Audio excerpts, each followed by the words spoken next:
Hey everyone, my name is Jason. I host the Fidget podcast, I deliver BFRB workshops, and I live with compulsive skin picking, or dermatillomania.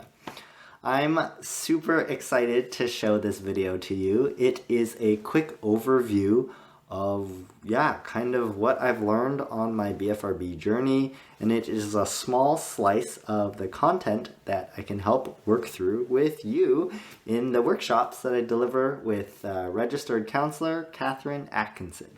So let's get started. Okay, so where this cycle starts is with safety. You can think of this as just being calm, at peace. If you imagine the fight or flight response, this is the opposite of that. We're not triggered, we're feeling good. But inevitably in life, some stressor comes up. It's an uncertainty, it's a change, it knocks us off our course. Maybe we're starting a new job or moving to a new city. There's kind of two paths that we can go down, two responses. The first is confidence. I believe that I have the skills, I have the support system. I can believe that I can confidently return to a place of safety. Alternatively, maybe there's some fear. Ooh, I don't know if I can do it.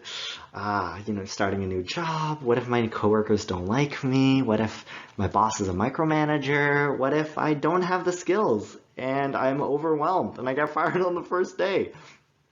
This fear, it'll transform our stressors into stress. I welcome you to plug in any word that resonates with you. Is that anxiety? Is that tension? Maybe these fears, you ruminate on them, you obsess over them.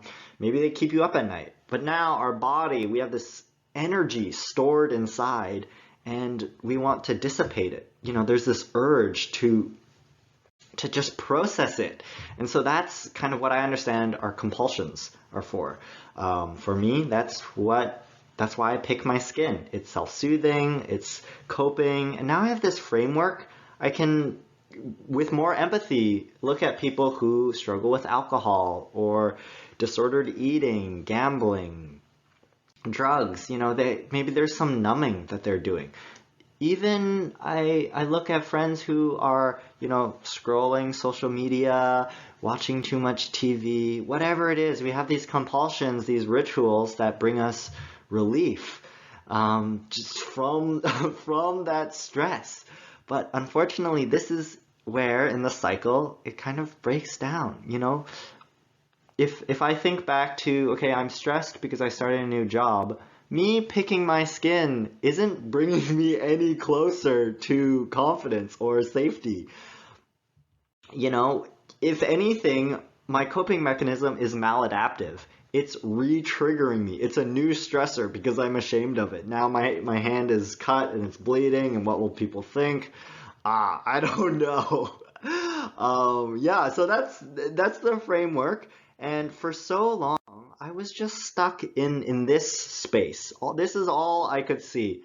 I noticed I was picking my skin. There was some guilty pleasure associated with it, but then there was also this shame and it was re-triggering me. But I couldn't see the other pieces of the puzzle. And so that's what really I want to share and what we can explore together in this workshop that I'm offering. So how can we notice our urge before it's a compulsion? How can we notice these fears, these underlying stressors that are running unchecked? And in articulating them, how can we respond to them more confidently? How can we return to this point of safety? So, that's a quick snapshot of the framework. I hope you learned something in listening to this.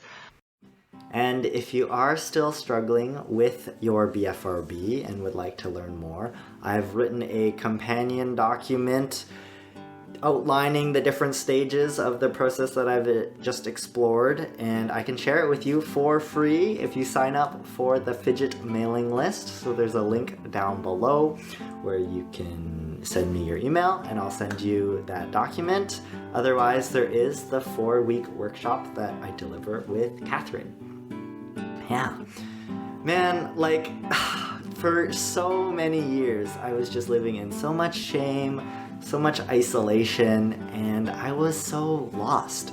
So now I guess I just want to share that, like, BFRBs, they are no joke, but there are skills that we can learn to manage, and there's hope. Yeah, so much love. I do hope I hear from you. All right, bye.